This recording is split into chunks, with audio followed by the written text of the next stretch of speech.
going to start off, you know the subject matter of my talk, but I'm going to start off by saying that I consider myself a time traveller. Now, how many people in this room consider themselves time travellers?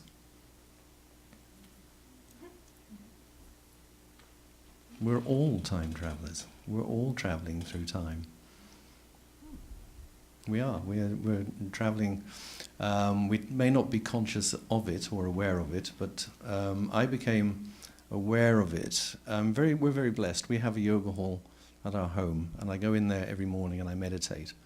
And as you do, you watch your thoughts. And I was watching my thoughts one day, and I realized that my thoughts were traveling through time. They were jumping from a memory of the past to projection forward of something that was going to happen maybe later that day or the next day or something. In other words, it was a projection in the future. So this pendulum was like swinging to the past, to the future. And I was finding it really hard to actually just say, oh, right, put it in the center and balance and be in that particular moment. The mind was going backwards and forwards through time. And I thought, I'm actually a time traveler, so I'm going to have a play with this. And I sat there and in the silence, and I imagined myself, because I meditate in a chair, I can't sit cross-legged, too old. Hi, come on in. And I sat there in the chair, and I just imagined myself, I closed my eyes, and I just imagined myself moving through time and watching the moments come to me and go, come to me and go. So whatever thought came, it went, and then I realized that thought had gone. And therefore, I actually got a sense of traveling through time. And I don't know whether you guys are up for an experiment, but do you want to have a try at this? All right. It's quite interesting. If you like, what I'm going to do, I'd like to ask you to sit up and close your eyes. Okay. Now, just picture blankness if you can. All right, and what I'm going to do is I'm going to count from 1 to 10. And as I count, as soon as I say the number, I want you to see the number appear, magically appear, and then glow, and then come towards you and pass through you. Okay? Are you clear about that? So take a slow, deep breath. 1, 2, 3, 4, 5, 6, 7, 8, 9, 10. Okay, you can open your eyes. So how many of you beat me to the number? How many visualized the next number before I actually said it? Sam did at the past, right? At the back, rather. And see, we're conditioned to do that because we've learned to count. We're quite intelligent, so we anticipate the next number. But the feeling should have been that the numbers were coming towards you and flowing through you. So that moment, that number had gone. So each one was a moment. Are you with me? You understanding what I'm saying? Yes. Did you get the sense of moving forward through those numbers? No? I thought we were just supposed to use one number and that you were counting no, the amount each of number. space as it went through. So I got a great 4. Well, I think you can try it in your own time, right? But the feeling was that of traveling through time. And as I was going through this process, I suddenly had the thought that God didn't invent Rolex. We did. Rolex. Yeah, right? In other words, there's a saying, the only constant is change, right? But we measure change through a concept called time, right? And we're obsessed with it as a race, as human beings. We're absolutely obsessed with this thing called time. God didn't create time. God created the universe. He created the earth. He created the sun. He made the sun go around the earth. So what did he create? He created a rhythm, movement, a rhythm that we, I think, have forgotten to move to. We have forgotten to move to God's beat, if you like.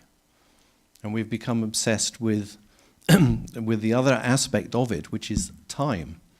There's change and there's time. You can't separate the two. Change needs time, and time by definition is change. So when you're going through this mental exercise of visualizing going through time, what are you actually sensing? Are you sensing going through time, the passing of time? Or are you picking up on the idea of change? Now, I'm glad you're sitting right there right in front of me, because I love the American Indian belief system. They were so in tune with nature. And nature, obviously, works to God's cycle. All of nature works to God's cycle. We don't. We have to create time, and we're the only creatures on this planet that are so obsessed with it that we break down our day into minutes and seconds, and then we structure our day according to that. And this is where I sometimes feel that we go wrong, because this is where the stress element comes in, because we try to cram in a lot. And this obsession with time is, we've created a whole vocabulary for it. Slow, fast, medium, early, punctual, late, and things like that. It's an obsession with time. Are you keeping up? You're looking a little bit confused, but you're keeping up with me, right? We are totally obsessed with time. We need time, our concept of time, we need it because it structures social order. And especially the young need it because they need routine. But then we've become so connected to it, our busy schedules, that we've forgotten the other aspect of it, which is to move with nature, to move to God's beat.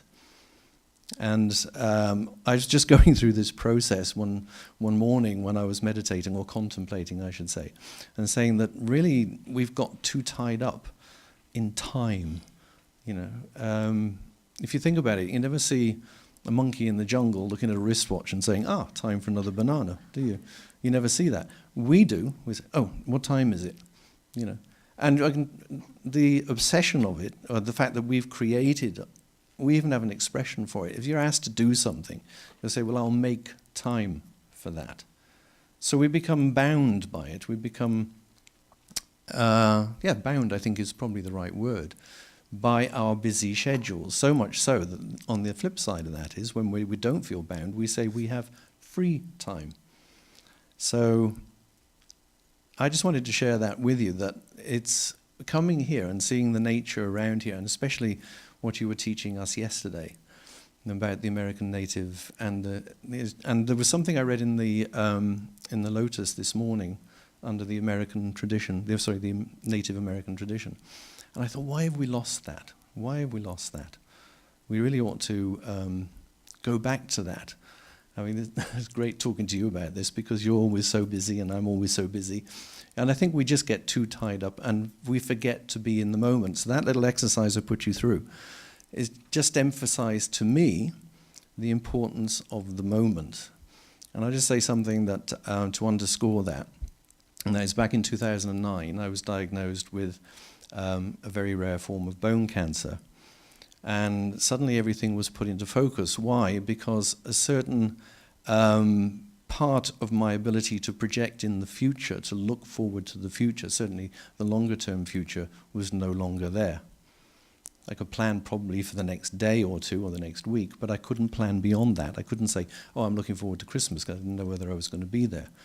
And it's a shame that we have to go through something traumatic like that to appreciate the moment and to appreciate everyone else around us in that moment. So I just wanted to say that. And you're looking a bit confused because you're wondering, what's that got to do with the subject matter of my talk today? Well, the answer is nothing. Okay? So Nal's given you a bit of background on me, which I'm going to elaborate on a bit now. And yes, I was raised as a Baptist. My mother was, and still is actually, she's 92, and she still is a staunch Baptist, total faith in Jesus Christ. And when we were small, us three boys, obviously we were mischievous, we were dragged along to church twice on Sundays, Sunday school in the morning and church service in the evening. And after a period of time, we managed to negotiate with her and avoid the evening service on the condition that we washed all the dinner plates and things after dinner. We didn't have to go, so we got a good deal there. But of the three brothers, I was the only one that actually carried on an interest in God, if you like. So my younger brother went off to serve his country by joining the RAF. My older brother became a teacher and served his community. Eventually, he went on to university and did a good job as a teacher. For me, I loved the idea of God and Jesus, and I went to weekends at Bible study weekends in hotels in the coast in North Wales, and I even gave sermons. It's true, at the age of I think 16 or 17. And I didn't tell you, I also did it in Shrewsbury, not only in my church town in Oswestry, but in another town as well. And then one day I went to this evangelical meeting, and there was, I can remember the day crystal clear. There was an evangelist standing up, and I was fairly close to the front, probably where you are. And there was a stage, and he was standing on the top, and he was thumping the podium. You know, you have to believe in Jesus and all this sort of thing. And then suddenly he said, he started talking about somebody and said, they died, they passed away. And they were, as we were in that hall, this person was burning in hell for all eternity because he had not brought Jesus into his life. And I'm sitting there looking up, and I thought, oh my God, which given the circumstances was probably the right response to have. And at the end of it, and I was like, oh my, yeah, no, the whole thought horrified me. I better convert, and then the preacher said, the evangelist said, anybody who wants to allow Jesus into their life, come at the end of the session, and then we'll have a team of people there who will talk to you and guide you through this process. So this was my conversion. And subsequent to that, I was baptized. But what got to me, I don't think at that time I was ready to hear those words, the words that the preacher said. I think my conversion, if I can call it that, was out of fear. I came to God out of fear, not out of love. So what happened after that, I got caught up in life. Every time I tried to get close to God or close to Jesus, I'd feel guilt. I've got to go out and convert everyone to Christianity, otherwise I'm going to burn in hell. And it was a horrible thing. It was literally a horrible thing. I got panic attacks out of it. I got guilt, certainly fear. So I tended to drift away from the church more than from God. I always kept something inside of me, which, I don't know, a connection, I suppose. There was something I was searching for and couldn't find the answers. And it's not like you come and go, every time the subject came up, too many, religion doesn't interest me because there's too many questions and not enough answers. And then one day in 1999, I came across a beautiful, wonderful angel who's sitting over here to my right. And Nalanie, I stumbled into one of her talks. I'll tell the story quickly. I know some of you from Gibraltar already know it. Well, what happened was I was headhunted by a company, and their offices were 2 minutes from the yoga center in Gibraltar. And it was one of the most stressful jobs I'd ever had. So I was going home after work in a bad mood and screaming at the kids and everything.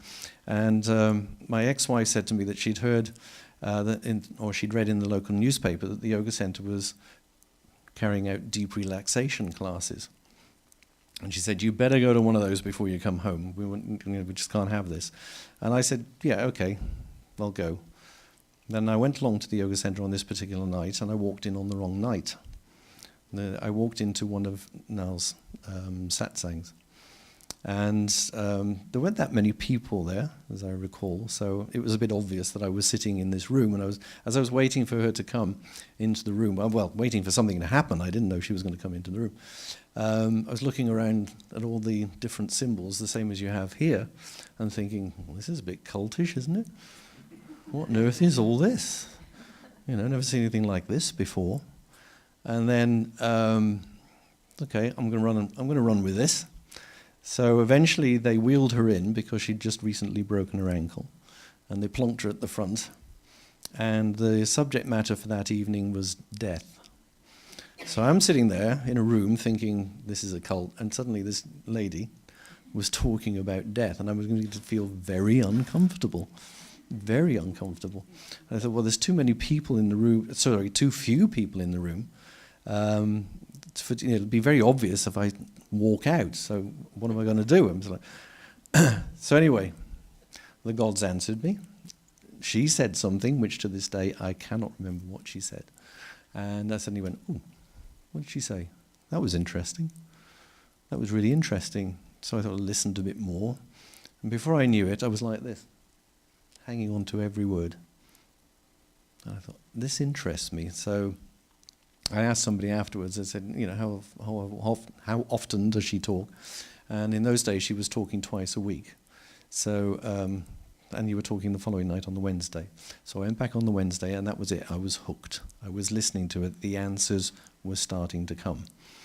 And it was just an amazing process. And short time after that, I changed jobs. I got headhunted again, and I was taken away to a company that was further away from the yoga center, and it was a less stressful job, but it was still very time consuming. So I took a break for almost a year. I just didn't have the time to go back, but I all the time wanted to go back, and eventually I went back and got hooked again. And I think the reason that I'm telling you this story is because out of that, answers came, but so did an awful lot more questions. And every time a question was raised, she would answer it. And then she taught me contemplation, meditation, and I started reading all, the Gita, Upanishads, and everything else, anything I can get my hands on, including the Tao, which I really love, the Tao Te Ching. And and so my meditation eventually became a contemplation, and I started thinking about things in depth, and I'm thinking, right, I now know where God is. He's everywhere. He's in me. He's absolutely everywhere. But how does he do it? How on earth does he do it? Does he do what he does? I suppose the eternal question, isn't it? And so my contemplation, and that was just the time thing. See, it was actually related to what I'm going to talk about. That traveling through time thing was just one. The other one was trying to get a sense of how God does what he does. Now, the human body is made up, and we have a doctor here who will probably correct me, is it 100 trillion cells and something like several billion cells, atoms per cell, correct? Right, so I tried to imagine every single cell in my body vibrating. And all right, I didn't really. In fact, I got the closest to it yesterday at Ananda Kutir when we went there. The energy in there, I could feel every single cell in my body vibrating. It was just unbelievable. But what I got out of that experience was I suddenly realized, well, at the molecular level, I'm connected to absolutely everything. The chair that I was sitting on to do the meditation, well, I was connected to the chair, and the chair was connected to the floor, and the floor was connected to a wall. And I think when I started doing this practice, I was in my apartment in Toriguariaro, and I was thinking, but I've got a next door neighbor. That my wall is connected to his wall, and that's connected to his floor, and it's connected to his chair. So I'm connected to him. Why can't I then communicate to him while I'm sitting there? I haven't got the answer to that one yet. If anybody's got any tips, please let me know where they are. Because I think that answer lies in the part of the brain that we just cannot access. That's another subject. The subject tonight is nothing. Anyway, going through this process, it suddenly occurred to me that there can't be a condition of nothingness. And it just came to my head. We can't have a condition of nothingness at all, because there has to be something. And by definition, if you think of a condition of nothingness, it has to be something. In our world of dualities, dark, light, everything, we have to have a thing. Therefore, the opposite to that would be no thing, nothing. So I was thinking, there can't be a condition of nothingness. So I thought I'd check it out. I'd read up about it. So I started going into the science. So you probably know about this, and you touched upon it in your talk this morning here. I was thinking, I'm in trouble. Somebody knows more than I do about this subject. We're talking about the molecular level and looking for the smallest thing. So anyway, I started checking out people's concepts of nothingness. Well, the first one that crossed my mind was atheism, right? The atheists think that when you die, there's nothing. And I thought, that's a scary thought. But then on reflection, I thought, that's actually quite a comforting thought, because if they're right, they're not going to have a consciousness to worry about it, are they? So I thought, anyway, they can't be right. They're wrong. And I was thinking, what about the Big Bang Theory? You know about the Big Bang Theory?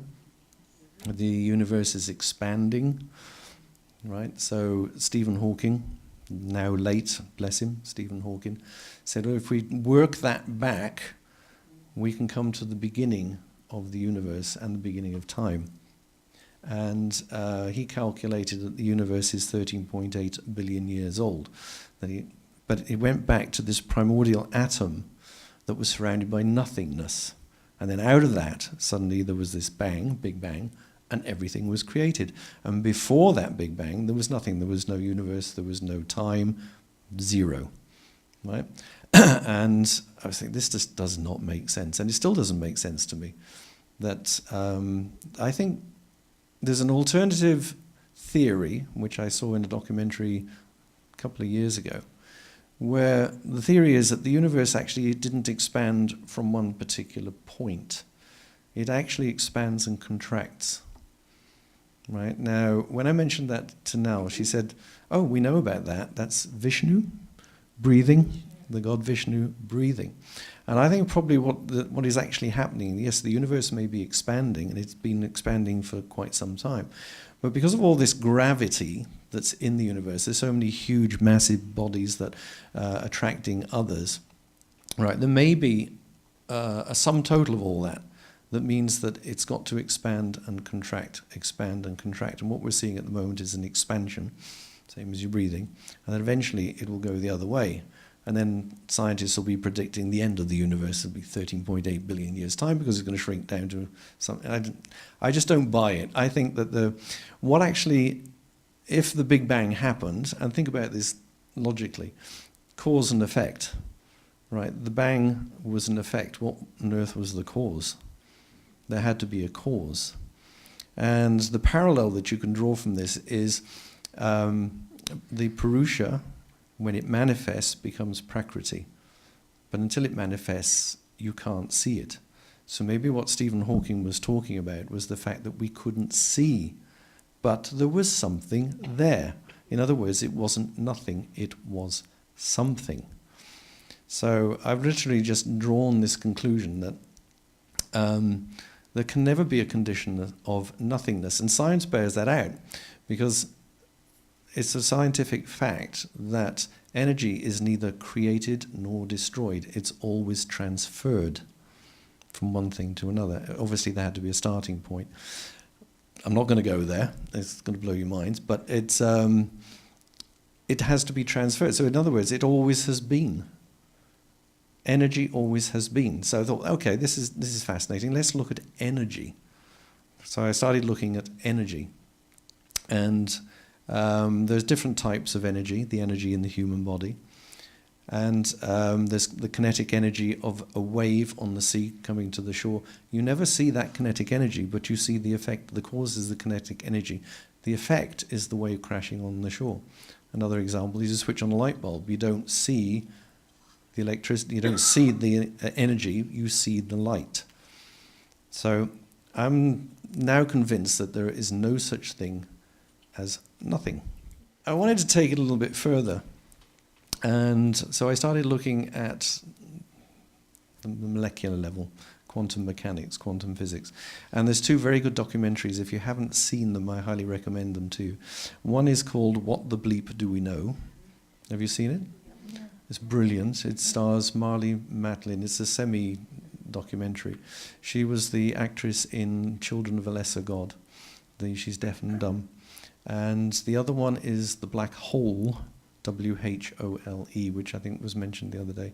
And that's Nassim Haramein and his contention that just as we can look out to the universe infinitely, we can look inwards infinitely. Infinitely. It'll go on smaller and smaller and smaller and smaller. And this is what you were talking about this morning. Now, interestingly, where we stand today with current measuring equipment, we've worked out that only 0.00001% of everything is considered solid matter. Right? Now stop and think about that for a while. That includes you. Only 0.00001% of you is solid matter. The other 99.99999% is space. Isn't that interesting? And that's according to current measuring equipment. Now, that space cannot be empty. It has to be filled with something, because nature abhors a vacuum. I don't know whether you've heard that. Nature abhors a vacuum. There has to be something in it. There's no such thing as nothing, exactly. Right? So there has to be something in there, and that's energy. Now, 10 years from now, our measuring equipment might become so powerful that they'll be able to add on a few more zeros. Right? And if you think about it, where are they going to go? It's exactly what you were saying this morning. They will never find equipment strong, powerful enough to find the smallest particle, the God particle, what they call the God particle. CERN is looking for it. The European Organization for Nuclear Research in Switzerland, they're looking for it. What they call the Higgs boson. You know about the Higgs boson? Do I need to explain the Higgs boson? Oh, okay. A boson is one of two classes of particles, the others being fermions. Now, it's Higgs theorized that at a certain molecular level, and this is billions and billions and billions of times smaller than the atom, there is a particle that carries energy, and it is considered the energy-carrying particle in the vacuum. So a vacuum, and NASA looked at this, they created the biggest vacuum chamber in the world in Ohio at the Glenn Research Center. They wanted to recreate the spatial, the conditions of space on Earth. So they sucked out all the air, and everything that they could suck out in this chamber is massive. It's about 100 feet square or something like that. But they couldn't suck out energy. They couldn't suck out light. They couldn't, Then they realized space is not empty at all. It's not a massive, huge vacuum with nothing in it. It's absolutely packed dense with energy density. And that's what we are. We're the same. We're packed. That's why you're not invisible. Think about it. If only 0.00001% of you is considered matter, why aren't you invisible? The bulk of you, that 99.99% is energy. And I think that's what we see when we look at people, and that's how we can connect to people, because we are pure energy. I don't think they will ever, ever find the smallest thing. I think we are infinite going inwards, just as we are infinite going outwards. Another interesting fact that I learned is that nothing touches. You think you do that, you think you're touching. You're not. At the molecular level, the electrons are pushing each other away. And I think there's something programmed in these electrons to react that way. All the cells in your body, 100 trillion cells in your body, how is it that they know to stay where they are? And how is it that they know to interact with all the other cells around them? Why don't you just pixelate and just disappear? There's a programming in there. There's an intelligence in there. And that's what science is finally caught up with, what we've always known on the spiritual path, at the root of everything there is a consciousness. And science is beginning to recognize it. And it's taken an awful long time, because another interesting fact that I learned in my little bit of research that I did was this is not a new concept. The ancient Greeks and the Egyptians knew that everything was made up of something smaller. They've known all along. The Mayan culture which goes back a long, long, long, long way. They have a god which I can't remember the name of the god now, but this is the provider of movement and measure. It's the energy, but it's measured. And they just gleaned this from looking at their environment, looking around the Amazon jungle. Just looking around, they realized that a tree would only grow to a certain size and it would stop. That animals would look the same, certain species of animals would all look the same, and they grow to a certain size and they would stop. So there's movement, there's growth, there's development, but it's measured, it's controlled, it's an intelligence. And this is, to me, this is absolutely fascinating. I don't think I'll ever find out exactly how God does it. And I'm not sure that science will ever answer every single question, but I know for sure that we're on the right road to finding out on this spiritual path. The interesting things about CERN, the Large Hadron Collider, which is, for those who don't know, it's a 27-kilometer circle underground, deep underground, somewhere close to Geneva. And what they're doing is they're firing protons around at phenomenal speeds and crashing them and trying to find out the smallest thing in creation, right? I liken that to if you take a box full of drinking glasses and you keep smashing them on the floor, right? You might eventually find the smallest bit is a grain of sand, because glass is made out of sand. But then what you've got to think of is, well, what's the sand made up of? And you're going to look even deeper and deeper and deeper. But another thing that CERN is trying to do is they're trying to work out how energy converts to matter. And that's what you're talking about. What is that reaction? How does energy become matter? Well, I'm looking into this, and I'm very happy to be corrected on this, but my impression is that it doesn't. There's no such thing as matter. It's all energy. What's actually happening at that level is that the energy is condensing to such a high degree that it's giving the appearance of matter. It's not actually solid at all. That's what they thought. The nucleus of an atom was solid, and now we know it's not. They've gone billions of times smaller. They discovered quarks and all sorts of things, and they're still looking. They're getting even smaller and smaller and smaller, which is why I love Nassim Haramein in The Black Hole when he says we can look infinitely downwards as well as upwards. And it's an absolutely fascinating subject. In another thing that comes out of what the bleep do we know is that quantum physics, which is a relatively new science, it's trying to explain all that fuzzy stuff that goes on at the molecular level, right? It's now known as the science of possibilities, right? It's just what you're saying, that the scientists can now determine whether it's going to come out as one thing or another. What are the possibilities? What are we? In fact, if you think about it, as Nalanie says, we're holograms. That's all we are. We're holograms. We are God's dream, right? Yeah, we're a dream, yeah, and I think that science will eventually, and it's waking up to it so much now. It's just that we've been very slow. The concept of atoms, as I said earlier, has been known about, not necessarily as atoms in ancient civilizations, but the Western world or science only caught up in it in the 19th century, and actually it came out of chemistry. There was certain things that experiments they were doing with chemistry that were causing reactions that the only thing that they could work out why was this happening was the concept of atoms. So they started looking for atoms. And if you need proof of God as a scientist, I would have stopped with the atom. The atom's a nucleus and it's got all this stuff flying around it. It's alive. Who's doing all of that?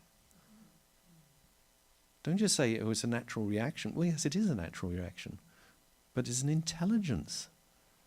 You know, every part of our body has an intelligence. There has to be a consciousness there.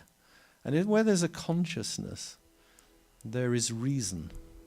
And where there is reason, you can reason with it. And that to me is the power of prayer, because you can reason with it, you can communicate with it. Am I right? So we're all consciousness at the end of the day. Divine consciousness.